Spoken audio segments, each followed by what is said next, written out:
This is the first program, right? So let me explain this first program.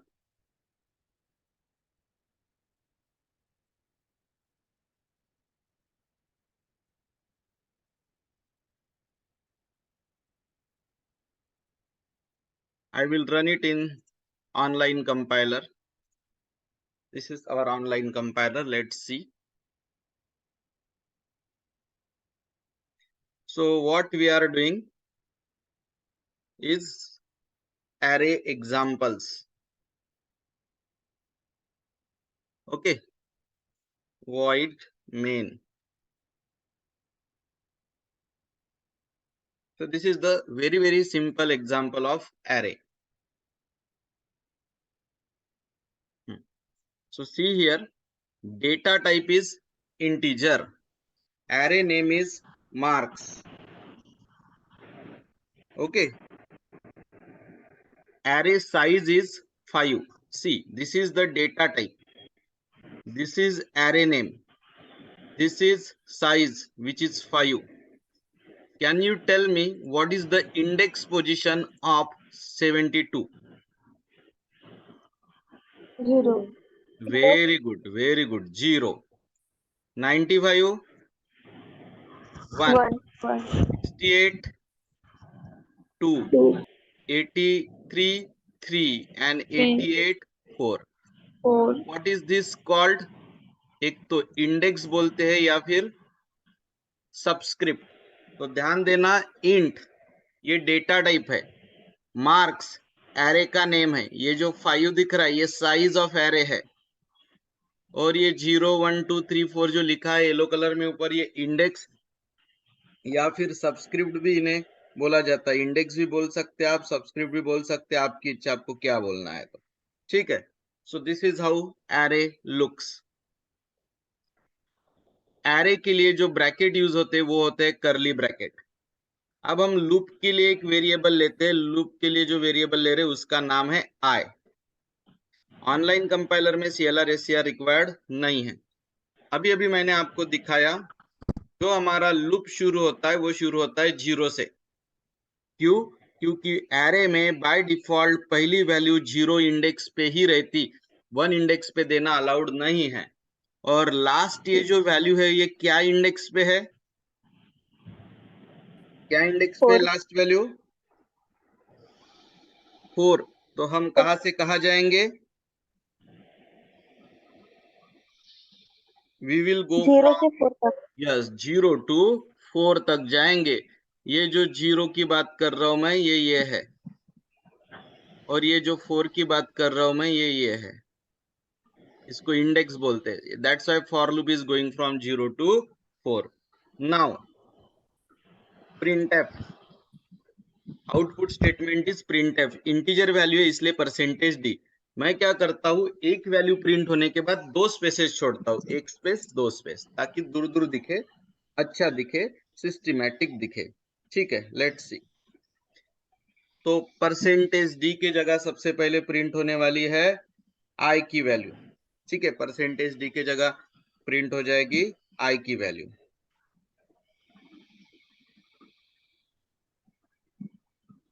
Sorry, आई की नहीं, marks of आई की. Array का नाम क्या है? एरे का नाम मार्क्स है. और वैल्यू कौन सी पोजीशन की प्रिंट होगी? आई पोजीशन की वैल्यू प्रिंट होगी. स्क्वायर ब्रैकेट में लिखना पड़ेगा. सबसे पहले ये आई की वैल्यू क्या रहेगी? सबसे पहले 0. तो क्या प्रिंट होगा? What will be printed? 72. फिर ये 0 की जगह आई की वैल्यू 1 से बढ़ने के बाद क्या हो जाएगी? 95. 1 हो जाएगी आई की वैल्यू. आई की वैल्यू 1 होगी तो क्या प्रिंट होगा? 95. ओके. फिर आई की वैल्यू 2 हो जाएगी, क्या प्रिंट होगा? 68. 68. आई की वैल्यू 3 हो जाएगी, क्या प्रिंट होगा? 83. और आखिरी में आई की वैल्यू 4 हो जाएगी, क्या प्रिंट होगा? 88. 88. इस तरह से वैल्यूज प्रिंट होंगे. Let me run the program. ये आ गया आउटपुट. 0 पोजीशन पे 72 आया, 1 पोजीशन पे 95 आया, 2 पोजीशन पे 68 आया, 3 पोजीशन पे 83 आया और 4 पोजीशन पे 88 आया। So this is how the answer came. एक बार फिर से शॉर्ट में समझाता हूं। ये जो हम सीख रहे कलेक्शन ऑफ वैल्यूज जो करली ब्रैकेट में दिख रहे हैं आपको, इनको क्या बोला जाता है? एरे। डेटा टाइप क्या है एरे का? इंटीजर। इंटीजर। एरे का नाम क्या है? मार्क्स। मार्क्स। एरे की साइज क्या है? 5। 5। 0 पोजीशन पे 72, 1 पोजीशन पे 95, 2 पोजीशन पे 68, 3 पोजीशन पे 83, 4 पोजीशन पे 88। एरे के वैल्यूज करली ब्रैकेट में चाहिए और size square bracket. Yes, size square bracket में चाहिए, ध्यान रखना। और लूप के लिए जो वेरिएबल है वो वेरिएबल है आई। लूप कहां से शुरू होगा 5 वैल्यू के लिए? 0। और कहां पे बंद होगा? 4। 4। आई प्लस प्लस। आउटपुट स्टेटमेंट कौन है? Print F. इंटीजर के लिए क्या लिखेंगे? Percentage D. और जो वैल्यू है वो वैल्यू रहे, एरे का नाम रहेगा मार्क्स और पोजीशन रहेगी आई। एरे में अगर डेटा टाइप इंटीजर है तो all 5 value should be integer. क्या ऐसा पॉसिबल है क्या 4 इंटीजर और एक फ्लोट? नहीं। That is not possible in array. अब अगर आपको डेटा टाइप बदलना है तो सभी का फ्लोट कर दो, फिर सभी वैल्यूज फ्लोट कर दो।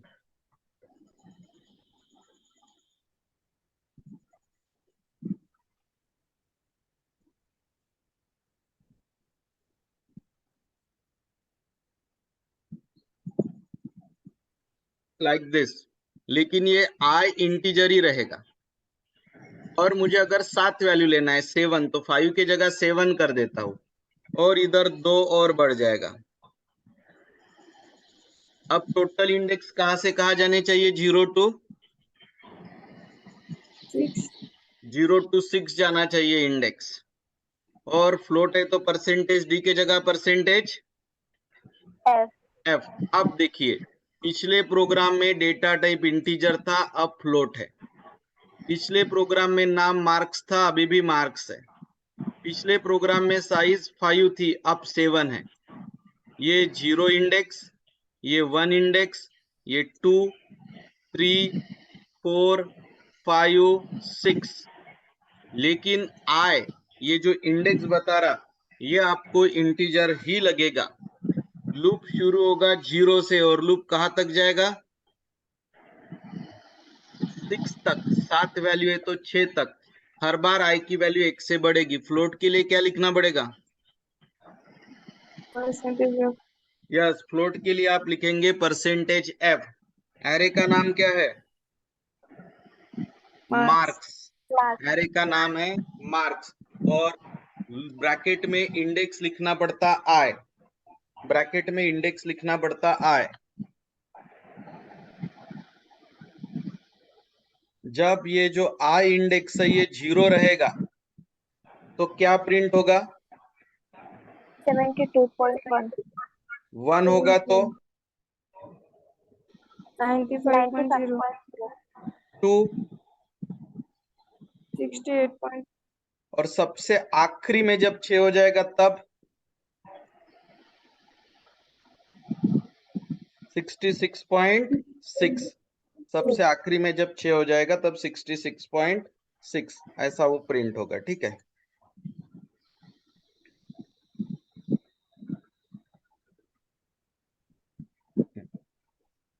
देखिए इसको डिस्प्ले करते हैं। आ गया आंसर? 0, 1, 2, 3, 4, 5, 6। तो ये था अपना एग्जाम्पल नंबर 1। किसी को कोई डाउट है तो पूछिए, मैं अभी एग्जाम्पल नंबर 2 पे चलता हूं। चलिए, let's move ahead. Example number 2, जिसमें मैं रन टाइम इनपुट करूंगा।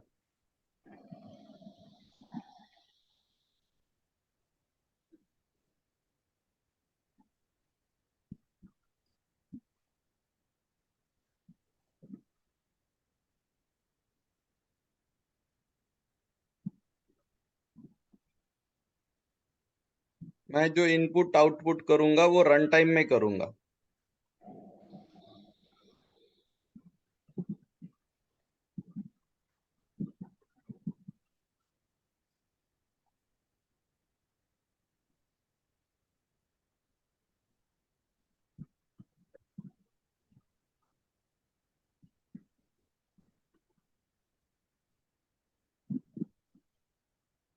देखिए यहाँ पे मैं मैसेज देता हूं इनपुट एरे एलिमेंट्स, तो मैं 5 एरे एलिमेंट इनपुट ले रहा हूं, तो कहां से कहां जाऊं? Sorry, 0 to 4. I am going from 0 to 4। Input के लिए कौन सा स्टेटमेंट रहना चाहिए? Scanf. scanf। For input you are using scanf statement. ठीक है, इनपुट है तो scanf।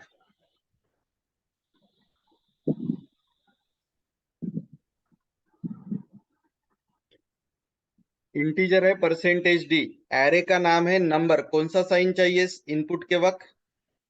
Address. एड्रेस का साइन चाहिए, तो ये इनपुट का लॉजिक हो गया। Let's move to the output का logic.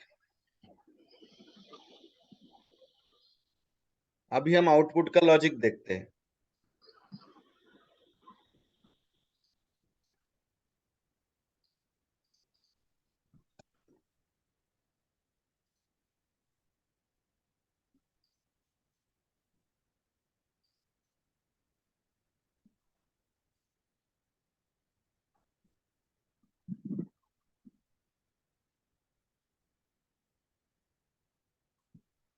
Let's do the output वाला लॉजिक। ये आउटपुट का लॉजिक है।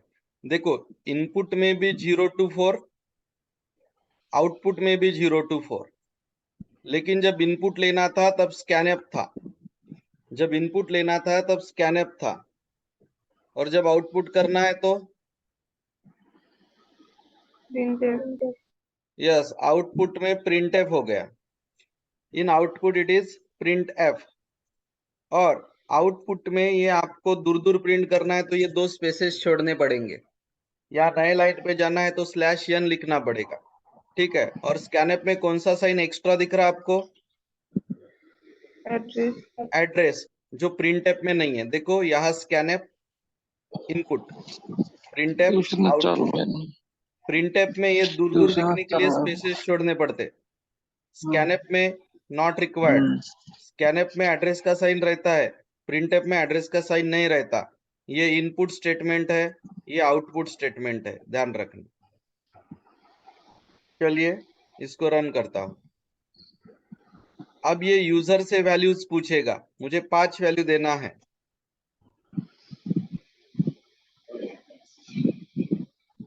ये रहे मेरे 5 values, 11, 22, 33, 44, 55। These are my 5 values. Okay, ये 5 वैल्यूज हो गए। ये रन टाइम इनिशियलाइजेशन का एडवांटेज ये है कि आप वैल्यूज बदल सकते।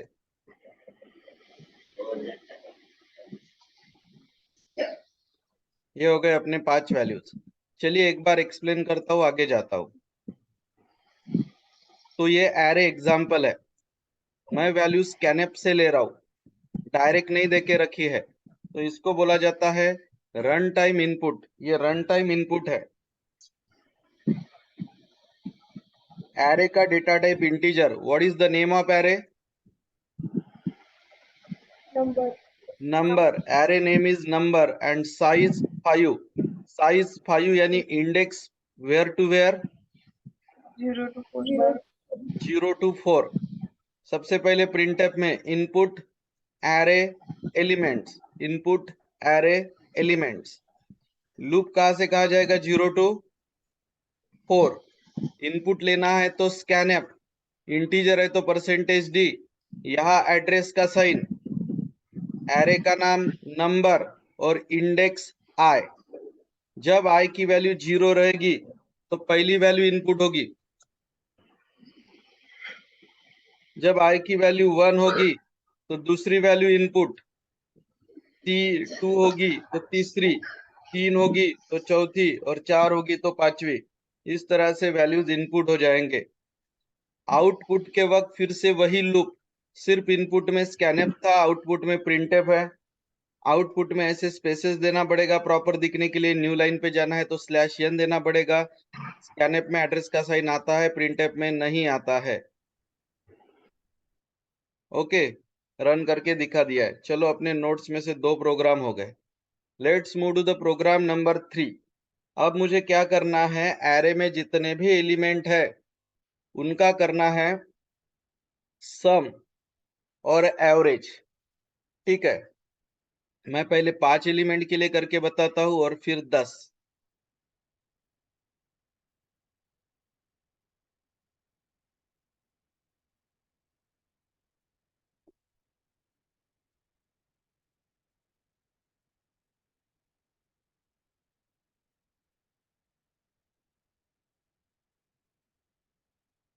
एरे में मैं ऑल एलिमेंट्स की सम करूंगा एंड एवरेज निकालूंगा। कैसे करते हैं देख लीजिए। डेटा टाइप है इंटीजर, एरे का नाम है नंबर, लूप के लिए वेरिएबल है आई और सम के लिए वेरिएबल है सम, initial value 0। So data type is integer, array name is number, size 5, loop के लिए I, sum की initial value 0। और 1 मिनट एवरेज भी वही ले लेता हूं ना, ऊपर ही इंटीजर ही लेते हैं एवरेज, कोई प्रॉब्लम नहीं। हाँ, आपको पता है सम अगर रही तो हमेशा इनिशियल वैल्यू क्या लेनी चाहिए? 0। 0। और अगर मतलब मल्टीप्लाई रहा तो 1। 1। हाँ, तो हमने देखो क्या क्या डिक्लेयर किया। डेटा टाइप लिया इंटीजर, पहले एक एरे डिक्लेयर किया जिसकी साइज है 5। लूप के लिए लिया आई, सम की इनिशियल वैल्यू 0 और एवरेज, एवरेज को इनिशियल वैल्यू नहीं देनी पड़ती, सम को 0 देनी पड़ती, मल्टीप्लाई को 1 देनी पड़ती। सबसे पहला काम है एरे के 5 एलिमेंट्स इनपुट लिए जाए, तो मैं यहां लिख दूंगा इनपुट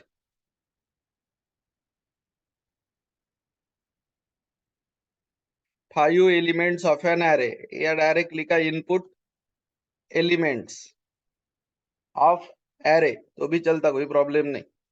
ठीक है, तो यहाँ 5 वैल्यू लेना है तो फॉर लूप कहां से कहा जाएगा? 0 to 4। और इनपुट स्टेटमेंट कौन सा होता है? Scanf, percentage D, address, number, index I, आणि तेव्हाच्या तेव्हा जी व्हॅल्यू तुम्ही इनपुट घेतली ना तिला सम मध्ये ऍड करून टाका तेव्हाच। तो वो वैल्यू जो है उसको सम में ऐड भी कर दो तभी के तभी। देखो मैं समझा रहा हूं हो क्या रहा है, लेट मी एक्सप्लेन। एरे दिखता कैसा है मैं पहले वो ड्रॉ करता हूं। ये हो गया आपका एरे,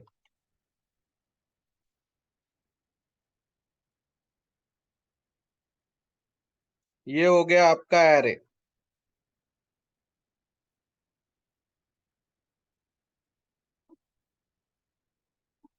ये एरे है। सबसे पहले जब आई 0 रहेगा तब सपोज मैंने पहली वैल्यू इनपुट ले ली 10, और वही आई 0 वाला 10 काय में ऐड हो गया? सम में। सम में। ठीक है, फिर आई की वैल्यू 1 से बढ़ेगी, आई की वैल्यू 1 से बढ़ेगी। अब जो नेक्स्ट वैल्यू आप इनपुट लोगे सपोज वो 20 है, जरूरी नहीं कि 20 ही लो, सपोज वो 20 है।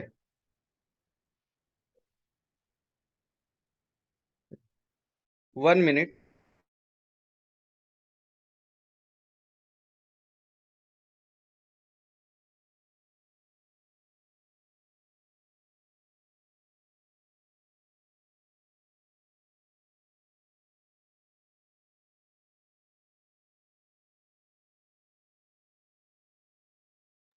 नाउ जब आई की वैल्यू 1 हो जाएगी तब हम नेक्स्ट वैल्यू इनपुट लेंगे 20, वो 20 भी काय में ऐड हो जाएगी? सम में। सम में। अब देखिए ना, यहाँ जो वैल्यू आपने इनपुट ली, तुरंत उसके अगले लाइन पे वो वैल्यू आप काय में ऐड करते जा रहे, सम में। मतलब एक ही लूप में आप दो काम कर रहे, वैल्यू इनपुट भी ले रहे और सम में उसको ऐड भी करते जा रहे, आप दोनों काम कर रहे एक साथ। अब आई की वैल्यू हो जाएगी 2। मान के चलिए आपने इनपुट लिया 30, वो 30 भी काय में ऐड हो जाएगा, सम में। सम। अब आई की वैल्यू हो गई 3, आपने इनपुट लिया 40, वो इनपुटेड 40 ये जो एरे है वो भी सब में ऐड होगा, आगे जाके 50 वो भी सब में ऐड हो जाएगा। तो पूरे सभी मतलब यहाँ पे काय का लॉजिक है, यहाँ जो मैंने सिलेक्ट किया ये इनपुट का लॉजिक है कि सम का लॉजिक है? इनपुट। यस, ये लॉजिक इनपुट का है। वो इनपुटेड नंबर ये लाइन पे काय में ऐड हो गया, सम में। Yes, that inputted number is added to sum. वो इनपुटेड नंबर हमने सम में ऐड कर दिया। ऐसा लॉजिक है ये ओवरऑल, ठीक है। अब टोटल नंबर ऑफ एलिमेंट्स 5 थे, तो मैं एवरेज को 5 से डिवाइड कर दूं तो क्या होगा, एवरेज को 5 से डिवाइड कर दूं तो क्या हो जाएगा, सॉरी, सम को 5 से डिवाइड कर दूं तो क्या हो जाएगा, एवरेज। एवरेज कैलकुलेट होगा। अब बारी है प्रिंटिंग का लॉजिक, अब बारी है प्रिंटिंग का लॉजिक। प्रिंट करते हैं, सबसे पहले प्रिंट कर लेंगे सम को, बाद में प्रिंट करेंगे एवीजी को। पहले वाले परसेंटेज डी के जगह क्या प्रिंट हो जाएगा, सम। और दूसरे वाले परसेंटेज डी के जगह एवरेज। एवीजी। एक बार रन करता हूं, फिर से एक्सप्लेन करता हूं। इनपुट एरे एलिमेंट्स, कुछ भी एलिमेंट्स दो, ऐसा नहीं कि मैंने दिए तो सिंपल ही देना चाहिए, ऐसे भी चलते। तो सम आई 737, एवरेज आया 147। समझ में आया आपको? एक बार फिर से समझाता हूं, डोंट वरी। मुझे पूरे एलिमेंट की सम भी करना था, एवरेज भी निकालना था। डेटा टाइप इंटीजर है, एरे का नाम नंबर है।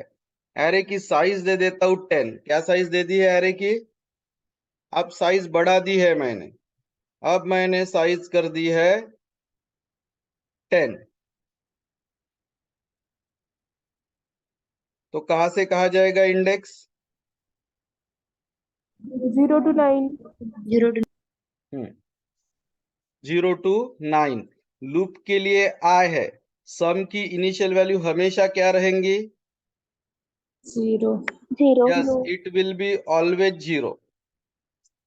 सम की इनिशियल वैल्यू हमेशा ही 0 रहेगी।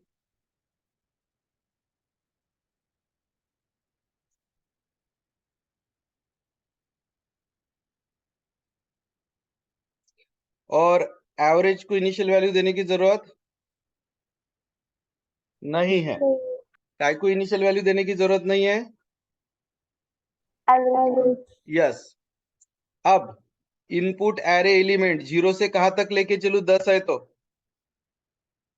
9। 9 तक। ये जो ब्रैकेट में आई की वैल्यू है ये कहां से कहां तक जाएगी, 0 to 9। यस, यानी टोटल कितने वैल्यू इनपुट होंगे, 10। ये यहाँ पे इस एरे की वैल्यू इनपुट हुई और वहां वही इनपुटेड वैल्यू काय में ऐड हो गई, सब में। सम में। बहुत ही सिंपल है, ये काय का लॉजिक है, स्कैनिफ। इनपुट का। और यही इनपुटेड वैल्यू काय में ऐड कर दी गई है, सम में। हाँ। अब एवरेज निकालना है तो सम को कितने से डिवाइड करना पड़ेगा, 10। 10 से। 10 से ये वाले परसेंटेज डी के जगह काय की वाली दिखेगी, सम की। और ये वाले परसेंटेज डी के जगह एवरेज। एवरेज की। वेरी गुड, वेरी गुड, ठीक है, काम खत्म। समझ में आया? एक बार शॉर्ट में बताता हूँ। डेटा टाइप इंटीजर, एरे का नाम नंबर, साइज 10 मतलब 0 to 9। लूप के लिए आई, सम रहा तो इनिशियल वैल्यू 0, एग्जाम में मल्टीप्लाई करने के लिए बोला तो इनिशियल वैल्यू 1। ये है एवरेज। 0 to 9 जाएगा लूप। स्कैनएप यानी इनपुट, परसेंटेज डी यानी इंटीजर, ये एड्रेस का साइन। क्या इनपुट लेना है? तो नंबर इनपुट लेना है, और इंडेक्स क्या है? तो आई है। और जो एरे की वैल्यू आप इनपुट लेते जाओगे तुरंत सम में ऐड करना। ये लाइन पे इनपुट करना, ये लाइन में ऐड कर देना, ये लाइन में इनपुट करना, ये लाइन पे ऐड कर देना। ये चलते रहेगा 10 बार। बाहर आओगे तो सम को आप 10 से डिवाइड करिए, एवरेज मिल जाएगा। ये परसेंटेज डी के जगह सम प्रिंट होता, ये परसेंटेज डी के जगह एवरेज प्रिंट होता, स्लैश एन यानी new line. Late me run. अब 10 वैल्यूज देना है, माइनस वैल्यूज भी चलते। मैं दे के बताता हूँ। ये लिखो -20, -30।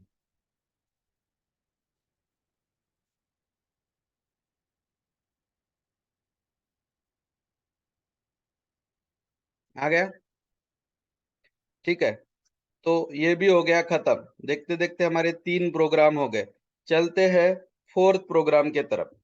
हम चेक करेंगे कि हमारे एरे में पॉजिटिव वैल्यू कितनी है, निगेटिव वैल्यू कितनी है, और जीरो वैल्यू कितने हैं। हम काउंट करना चाहते हैं। Let's do. तो काउंटर की भी इनिशियल वैल्यू हमेशा क्या लेनी चाहिए?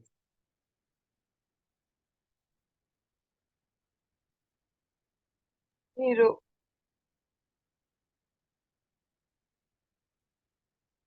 यस, काउंटर की भी इनिशियल वैल्यू हमेशा 0 लेनी चाहिए।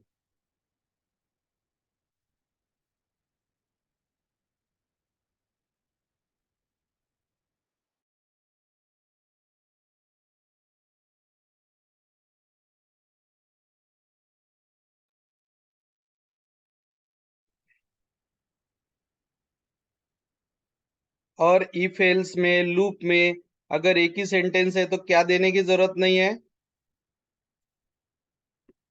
कर्ली। करली ब्रैकेट्स। Very good. चलिए, डेटा टाइप है इंटीजर, एरे का नाम है नंबर, साइज है 5 मतलब इंडेक्स, मतलब zero index to four. 0 to 4। Negate और काउंटर की इनिशियल वैल्यू हमेशा 0 रहेगी। Negative counter 0, zero counter 0, positive counter 0। कितने वैल्यू एंटर करना है मुझे एरे में? 5। तो लूप कहां से कहा जाना चाहिए? 0 to 4। अब मैंने स्कैनएप से इनपुट का लॉजिक रन किया। अब ये इनपुट का लॉजिक आपको बहुत अच्छे से याद हो गया होगा। अब कंडीशंस, कंडीशंस लूप के अंदर ही है। अगर अभी जो हमने एरे की वैल्यू इनपुट ली वो अगर लेस देन 0 है तो कौन सा काउंटर बढ़ाऊं? निगेटिव काउंटर बढ़ाऊंगा मैं। I will increase negative counter. अगर इक्वल इक्वल टू 0 है तो कौन सा काउंटर बढ़ाऊं? जीरो। Zero counter. और ग्रेटर देन 0 है तो कौन सा काउंटर बढ़ाऊं? Positive counter. Yes, positive counter बढ़ाइए।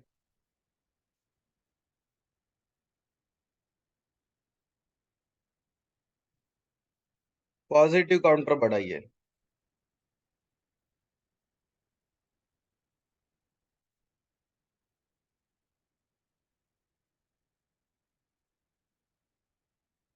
और यहाँ पे हम प्रिंट कर देंगे तीनों काउंटर को।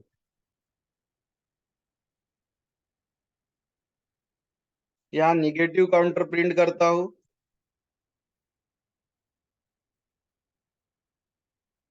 या जीरो काउंटर प्रिंट करता हूं, और यहाँ पॉजिटिव काउंटर प्रिंट करता हूं।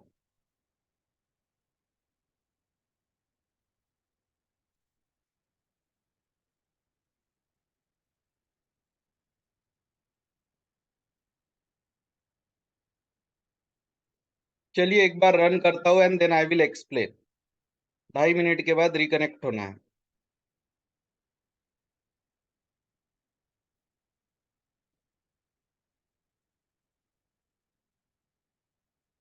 see here, they are asking for 5 values. पहली लेता हूँ पॉजिटिव, दूसरी लेता हूँ निगेटिव, तीसरी लेता हूँ निगेटिव, चौथी लेता हूँ 0, पांचवी लेता हूँ पॉजिटिव। अब देखो वो क्या आएगा। निगेटिव काउंटर 2 आया, ये एक निगेटिव है, ये एक निगेटिव है। 0 काउंटर एक ही आया और पॉजिटिव काउंटर 2 आए। Do you understood the output? चलिए प्रोग्राम Yes. एक्सप्लेन करता हूँ, 1.5 मिनट के बाद आप रिकनेक्ट होंगे, मैं 6:55 को छोड़ दूंगा। डेटा टाइप है इंटीजर। आपकी मैथमेटिक्स की बैच ऑफलाइन है क्या? Yes. Yes, sir. ठीक है, Yes, sir. मैं 6:50 को छोड़ दूंगा, 6:50, ओके, ताकि आपको 10-15 मिनट ट्रैवल को मिल जाए। तो कनेक्ट जरूर होइएगा, इंपॉर्टेंट टास्क है। डेटा टाइप है इंटीजर, एरे का नाम है नंबर, साइज है 5, लूप के लिए है I, negative counter 0, 0 counter 0, positive counter 0, इसको इनिशियल वैल्यू बोलते हैं। मैंने यहाँ मैसेज दिया एंटर 5 नंबर्स, लूप जाएगा 0 to 4 तक। अब ये स्टेटमेंट आपको याद ही हो गया होगा, ये इनपुट स्टेटमेंट है।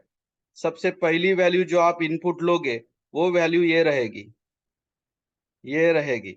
अगर वो लेस देन 0 है तो निगेटिव काउंटर बढ़ेगा, इक्वल टू 0 है तो 0 काउंटर बढ़ेगा, और ग्रेटर देन 0 है तो पॉजिटिव काउंटर बढ़ेगा। ये सब 5 बार होगा। लूप के बाहर आइए और तीनों काउंटर को प्रिंट कर दीजिए। Program finish. Please reconnect for 10 minute, 6:50 I will leave you.